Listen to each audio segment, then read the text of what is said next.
Hello everybody, this is DeanoGTO, and today we're going to be looking at the M46 Patton, and today we are on the map Steps. So, the M46 Patton, honestly, I think this is probably one of the top 3 tier 9s in the game right now. It is just so much fun to play with 10 degrees of gun depression, a really solid turret, rapid rate of fire, 105mm gun with I think it's a 7.43 second reload on my setup.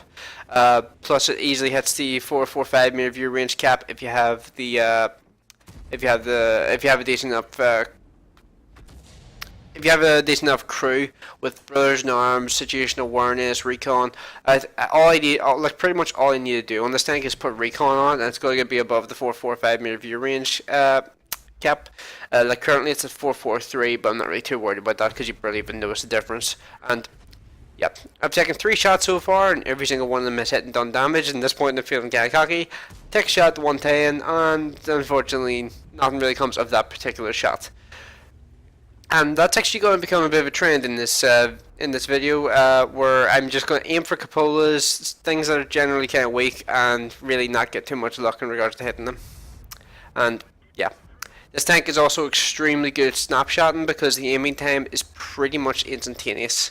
And I think the soft stats on this thing's gun must be incredibly good. And stick that shot straight into those tracks, track them out in the open, and use his repair kit to fall back. So now I know for a fact that WZ-111 does not have his repair kit to repair if I do that. So that guy's been double tracked. He is not going to be able to repair this one. But it's unfortunate that I actually at this point in time in the game did not notice it was just like 4 of us on this flank pretty much. Well, not including me. I have 4 allies on this flank. There's STI-2, there's a KV-5 behind me, there's a Scorpion behind me, and there's WZ-120. I'm not really counting the T-49 because he's kind of out to the back there. But yeah, let's see. So what am I going to do here now? So, just kind of hanging out here, and then I see the WZ-111. For some reason, it's decided to push across an open field. And yep, stick first shot into his track, hoping for the next shot to get kind of into the region I needed to. And T-34-3 fires a shot into my turret and bounces. That's an example of how this turret's been improved, because prior to the buffs to this turret, that would have pinned. And I can tell you it would have pinned, and he shoots my hull this time because he learned from shooting my turret the previous time. And he damaged my ammo rack, and that's honestly the first time I've ever seen that happen. Oh, he shot me in the lower plate. Usually people shoot you in the upper plate and you don't get ammo rack or anything like that there, but apparently in the lower plate there's an ammo rack. Did not know that. Didn't have time to check that in the game, I don't think. But yeah, this thing's turret prior to the buffs was exceptionally weak. It just could not take a hit from anything, and this guy decides to pick up, and I deliberately go for the 132 because he is the faster tank there, and he is the one more likely to fall back and get away. Meanwhile, the WZ is kind of sluggish. He's kind of a big target. It's going to be easier to deal with him later than it would be to deal with the WZ 132. I keep remembering to have to clarify that because they're all called WZs.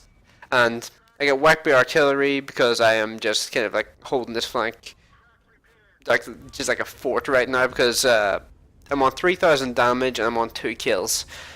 Like, this tank can rack up the damage really, really quickly. I mean, the game's only like it's not 4 minutes old yet, and look at the amount of damage I'm on. And here I'm that shot, I forgot about that. I fired at that guy there to damage his gun. I had no expectation of that actually going through. That was just a complete shot, like literally just a shot in the dark. I just did not. I had no expectation of that penetrating, but apparently that penetrated. So I'll take that.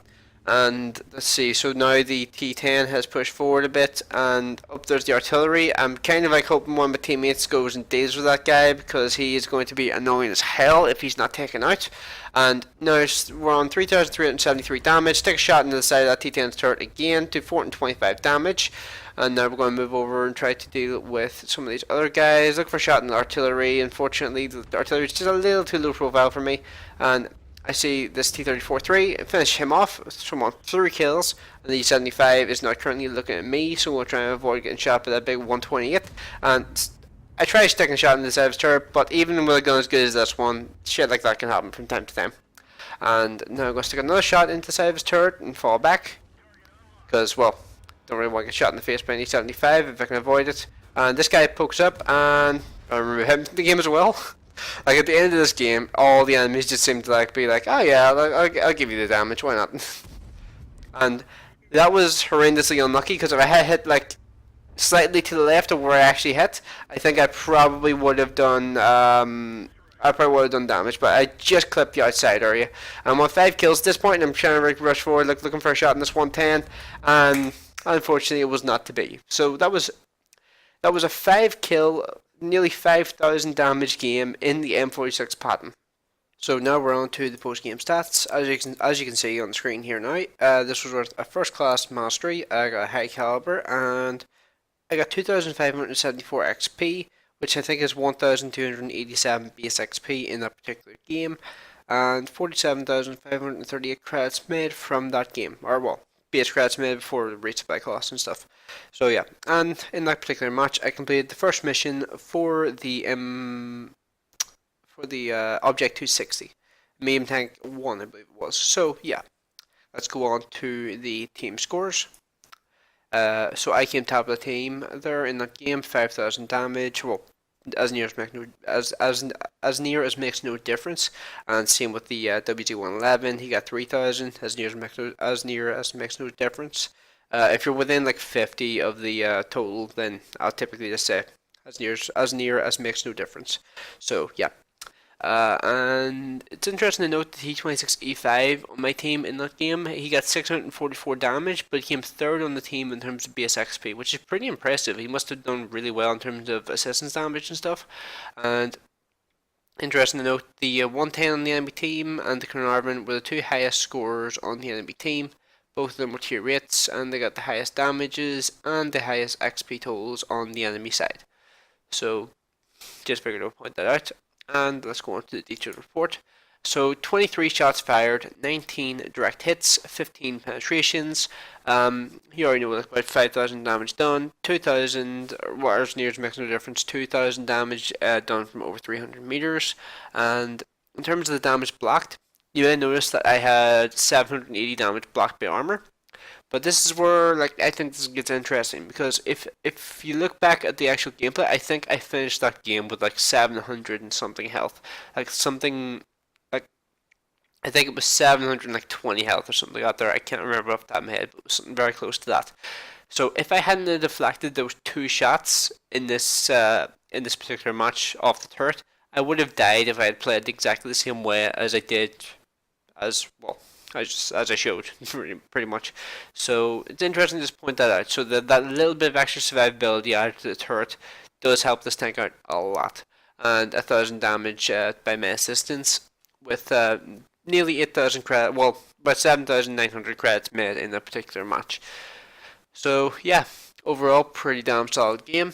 I have actually had an ace tanker in this vehicle, but that match was, in my opinion, kind of boring because it was me primarily just holding one flank of the map for probably like 95% of the game. I was sitting in pretty much one location, just farming damage off the people in the enemy team who pushed into me, and that was pretty much that game summarized. It wasn't that exciting to watch. This game was kind of like that as well, but I figured it was actually a little bit more exciting because there were multiple targets I was engaging in, a couple scenarios, and there were a lot of enemy tanks on this flank in this particular match. It wasn't just one guy every now and then popping out from around the corner, getting absolutely annihilated by the entire team, and then next guy going out and doing the same, which is what happened in the Ace Tanker game.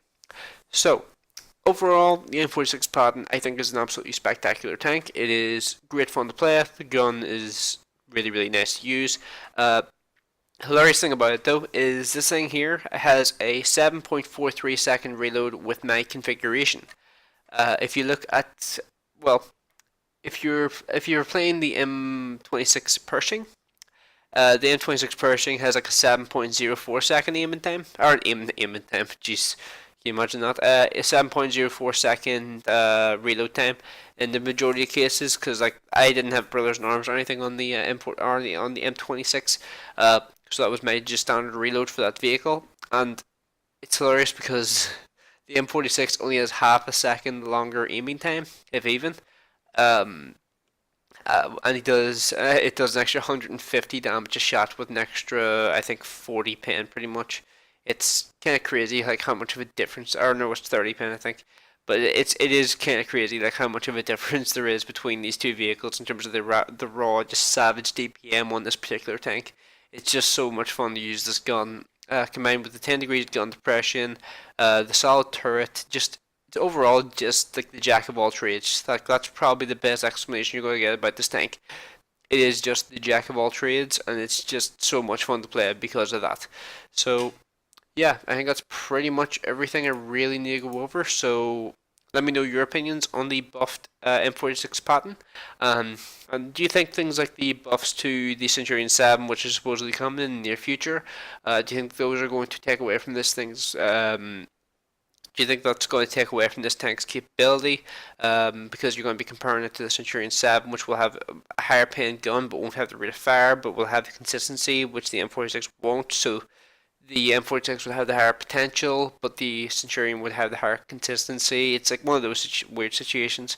So yeah, let me know in the comment section below, and thanks for what. I completely bossed it up. Thanks for watching. I will see you in the next one.